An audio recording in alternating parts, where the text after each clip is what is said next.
어제 CPI 발표 이후 메이저 코인들을 중심으로 간만에 시원한 상승이 나왔습니다. 제가 욕망의 크립토에서 CPI 관련된 예측치와 전망에 대해서는 이미 말씀을 드렸고요. 물론 여기에는 마이클 세일러의 스트래티지사가 비트코인을 대량으로 매수를 한 이슈도 한 몫을 했죠. CPI는 소비자 물가지수고요. 이 물가지수는 인플레이션을 판단하는 굉장히 중요한 경제지표죠. 트럼프 대통령의 관세 정책과 맞물려서 과연 관세가 얼마나 물가에 영향을 줄지 이 부분을 판단하는 데 있어서도 굉장히 중요한 지표이기 때문에 연준은 물론 경제에 조금이라도 관심이 있는 사람들은요, CPI에 대해서 촉각을 세우고 있죠. 오늘은 어제 나온 CPI에 대한 리뷰를 조금 더 자세하게 해드리는 시간을 갖도록 하겠습니다. 이번에 제대로 공부를 하시고 나면요, 다음에 경제지표 발표가 있을 때 여러분들께서 보다 쉽고 나름대로의 예측과 전망을 하실 수 있을 겁니다. CPI는 매월 발표되죠. 그만큼 자주 접하는 부분이기 때문에 오늘 영상 구독과 좋아요 먼저 눌러주시고 오늘 영상 끝까지 시청하셔서 투자에 정말 도움되셨으면 좋겠습니다.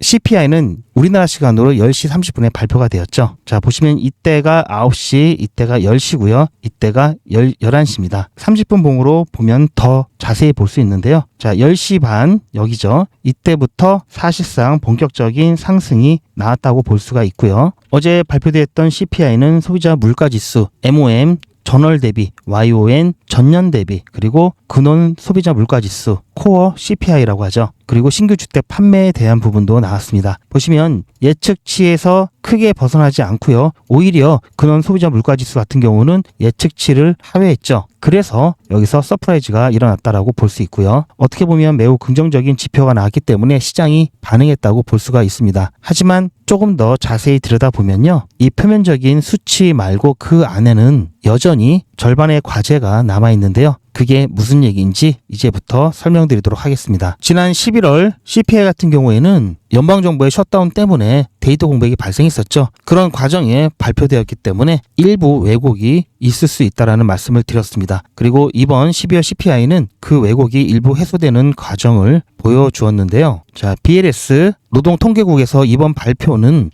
정상적인 전월 대비 비교를 제시해줬죠. 11월처럼 2개월 구간 변화율이라는 예외적인 방식을 적용하지 않았습니다. 즉 데이터 연속성이 어느 정도 회복되었음을 의미하는 건데요. 하지만 셧다운의 이 영향은 아직 완전히 제거가 되진 않았는데요.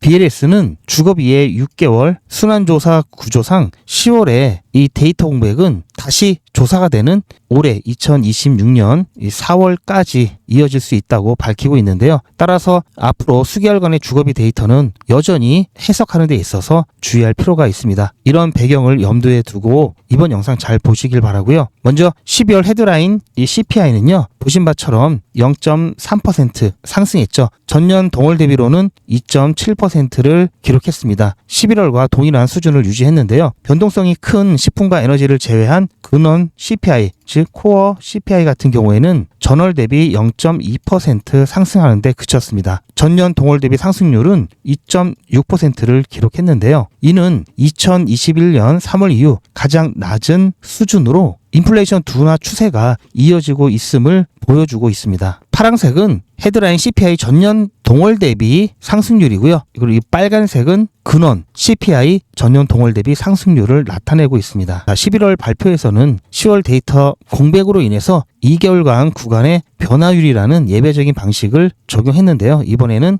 정상적인 원래 하던 대로 전월 대비 비교가 가능하죠. 다만 에너지 가격이 전월 대비 0.3% 상승하고 식품 가격이 0.7% 급등하면서 헤드라인 물가의 추가적인 둔화를 방해했죠. 자, 이거는 CPI 중 주거비 전년 동월 대비 상승률을 나타내고 있는데요. 주거비 지수는 전월 대비 0.4% 상승했습니다. 이번 달 헤드라인 상승의 가장 큰 기여 요인으로 작용을 했는데요. 전년 동월 대비로는 3.2% 상승을 기록했죠. 자, 여기 데이터 공백이 있죠. 자, 이 부분을 조금 더 세부적인 항목으로 살펴보면요. 빨간색이 자가주거비 OER이라고 하고요. 파란색은 주택 임대료입니다.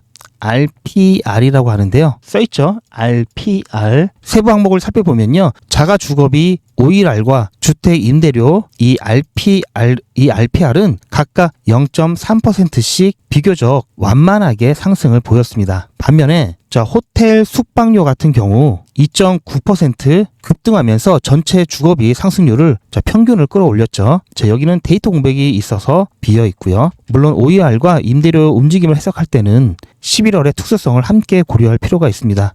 이 12월의 상승분, 여기에는요, 지난번 2월 처리로 억제되었던 변동이 어느 정도 여기에 일부가 반영되었는지 아니면 새로운 상승 압력인지 명확히 구분하기가 어려운 상황이죠.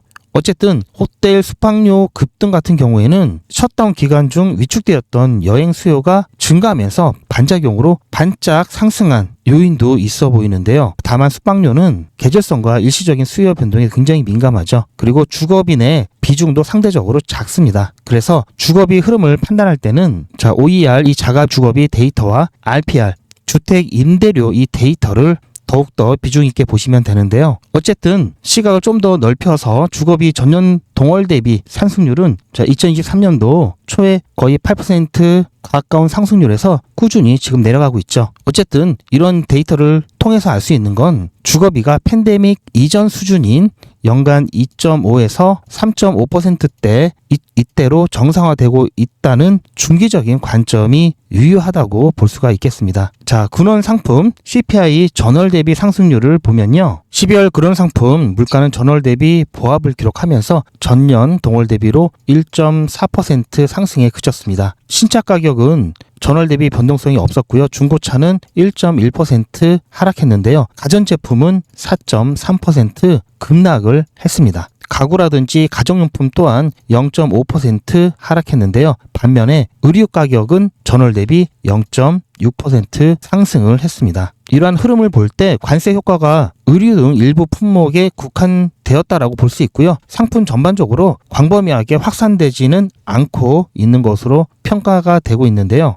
우리가 우려했던 사항과는 조금 다르죠. 특히 이 가전제품에 보시면 이렇게 엄청나게 급락을 했죠. 4.3% 급락은요. 이 연말의 할인 시즌이죠. 여러분들 블랙 프라이데이즈 해서 연말에 가전제품을 비롯해서 이것저것 구매하신 분들도 많으시죠. 이런 것이 반영되었다라고 보이고요. 즉 여러 가지 프로모션들이 많은 달이기 때문에 이러한 부분들은 계절적인 요인이 작용했다라고 봐야겠죠. 그리고 아직 관세 비용을 충분히 가격에 전가하지 않은 기업들이 이 블랙 프라이데이즈 같은 이 연말에 재고 소진 이후에 가격 인상을 진행할 가능성은 여전히 남아있죠. 그래서 향후 추가 관세 정책의 방향에 따라서는 근원 상품 물가의 이 상방 압력은 여전히 남아있다라는 점도 우리가 기억을 해야 될 상황이고요. 한편 이번 보고서에서 특히 주목해야 될 부분은 바로 식품 물가였습니다. 식품 물가는 전월 대비 0.7% 상승했고요. 2022년 이후 가장 가파른 상승을 기록했습니다. 전년 동월 대비로는 3.1% 상승했는데요. 가정 내 식품과 외식 모두 0.7%씩 올랐습니다. 세부적으로는 여러 품목에서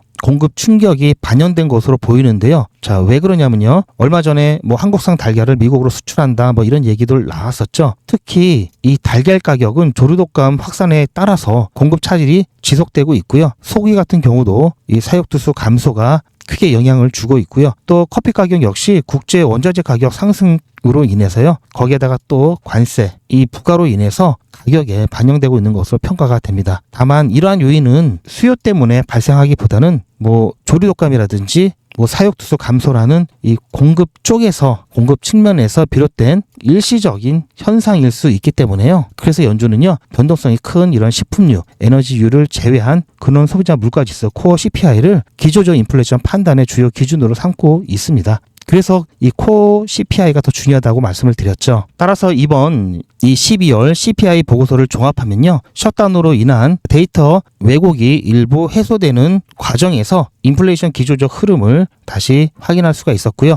이 근원 CPI가 전년 동월 대비 2.6%를 기록하면서 2021년 3월 이후 최저 수준을 보였다는 것은요. 인플레이션 둔화 추세가 여전히 유효함을 시사하고요. 주거비 역시 전년 동월 대비 3.2%로 팬데믹 이전 수준인 2.5에서 3.5%대를 향한 정상화 되고 있다고 평가가 됩니다. 물론 자, 이번 달 데이터에는 해석에 유의해야 할 요소들 아까 말씀드렸죠. 식품 물가 급등과 이 공급 충격으로 인한 몇몇 항목에서의 큰 증가세는 어쨌든 기저 인플레이션의 방향을 바꾸는 요인으로는 보기 어렵고요. 그리고 아직까지 트럼프 관세가 물가에 크게 영향을 미칠 것이다라는 그런 주장을 뒷받침할 만한 데이터는 안 나오고 있습니다. 어쨌든 향후 인플레이션 경로는요, 노동시장의 흐름과 밀접하게 연결이 될 것이고요. 앞으로도 노동시장이 현재의 이 균형 상태인 실업률 4.0에서 4.5% 이 사이를 유지해 준다면 이 기저 인플레이션 같은 경우에는 2.5에서 3% 수준에 머무를 수 있을 거라고 보고 있고요. 어쨌든 이번 12월 CPI는요, 연준 입장에서는 긍정적인 신호를 담고 있습니다. 자, 따라서 이 경제지표 발표에 관련해서 오히려 암호화폐 시장에 긍정적인 영향을 주었다라고 보고 있고요. 오늘 밤에 발표되는 이 생산자 물가지수를 비롯한 소매 판매 부분, 물론 어제보다는 중요도는 약간 떨어지긴 하지만요, 이 부분도 중요하죠. 생산자 물가지수가 예측 범위 내 또는 예측치보다 약간 낮게 나온다면 시장에 있어서는 서프라이즈고요. 소매 판매 같은 경우에는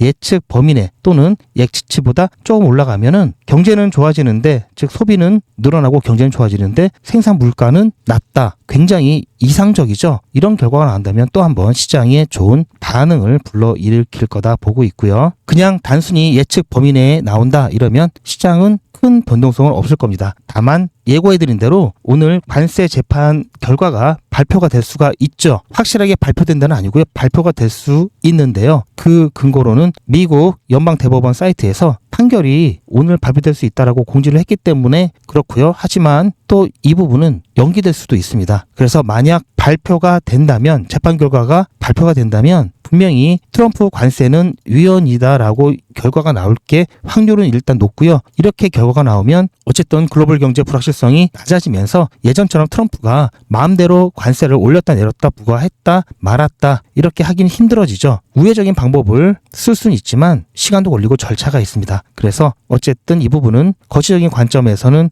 호재일 수밖에 없기 때문에 이 부분 분명히 좋은 영향을, 시장이 좋은 반응을 일으킬 거고요. 만약에 만약에 발표가 안 된다거나 그렇게 되면은 아마 시장은 다시 또 관망을 할 겁니다. 어쨌든 오늘 발표할 것을 좀 기대를 해보고요. 그렇게 된다면 다시 또 반등을 할 수가 있겠죠. 그래서 일단 지금 잠깐 반등이 나왔다고 해서 지금 매도하고 이만큼 수익 보고 나가자 이렇게 하시지 말라는 말씀 드리는 거고요. 오늘 밤 2차 상승 기대를 해보면서요. 자, 물론 손이 빠르신 분은 지금 더 떨어질 것 같으니까 일단 팔았다가 오늘 새벽 2차 상승 때 2차 상승 직전에 들어가서 또 이렇게 수익 보면 더 좋지 않느냐라고 하실 수 있겠죠. 물론 이렇게만 되면은 좋겠죠. 그런데 정말 손이 빨라야 되고요. 자칫 반대로 움직일 수 있기 때문에 그런 부분들을 조심할 필요가 있고요. 이 차이가 얼마 되지 않죠. 자, 오히려 이런 얼마 되지 않는 차이를 위해서 그런 위험을 감수할 필요는 없다라고 보고요. 대신 방향에 따라 청산이 되는 선물이라든지 단타하시는 분들 같은 경우에는 짧게 대응을 하셔야 되겠죠. 자, 어쨌든 오늘 새벽 2차 상승 이벤트가 나올지 모르기 때문에 지금 물량을 털지 마시길 다시 한번 당부드리고요. 제가 관련해서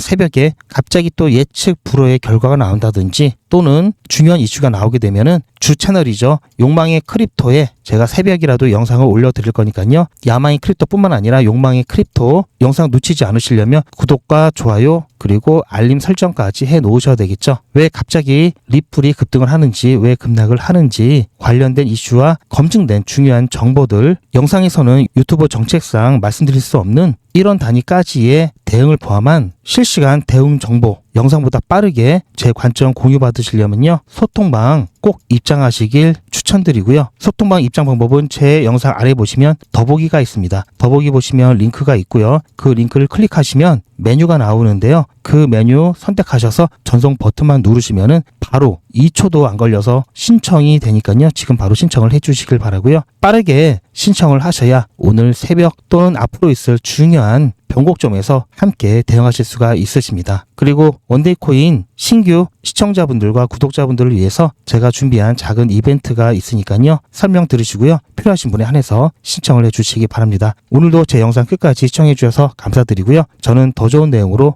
찾아뵙겠습니다. 야망의 크립토에서는 신규 구독자분들을 위해서 제가 특별히 원데이 코인 이벤트를 준비했습니다. 원데이 코인은 하루에 딱 한 종목씩 나가고요. 매수 매도 손절가를 여러분들께서 본 업무를 시작하시기 전에 오전에 한꺼번에 드립니다. 이렇게 해서 매일같이 한번 수익을 내보시고요. 원데이 코인 신청하시는 방법은 아래 전화번호 010-8481-4359번으로 문자로 원데이라고 보내주시면 되고요. 더보기 보시면 링크가 있고요. 그 링크를 통해서도 편리하게 간편하게 신청하실 수가 있습니다. 제 영상 아래에 보시면 더보기라고 있습니다. 이 더보기를 눌러보시면 링크가 있는데요. 이걸 클릭하시면 원데이 코인은 물론 소통방 입장과 100일의 기적, 무료 종목 상담, 실시간 대응 문장까지 간편하게 클릭만 하시면 신청하실 수가 있고요. TV나 PC로 시청하신 경우에는 휴대폰 카메라를 켜시고 QR코드를 보시면 링크가 나옵니다. 그 링크를 클릭하시면 선택 버튼이 나오고요. 구독자분은 평생 무료고요. 24시간 신청이 가능합니다.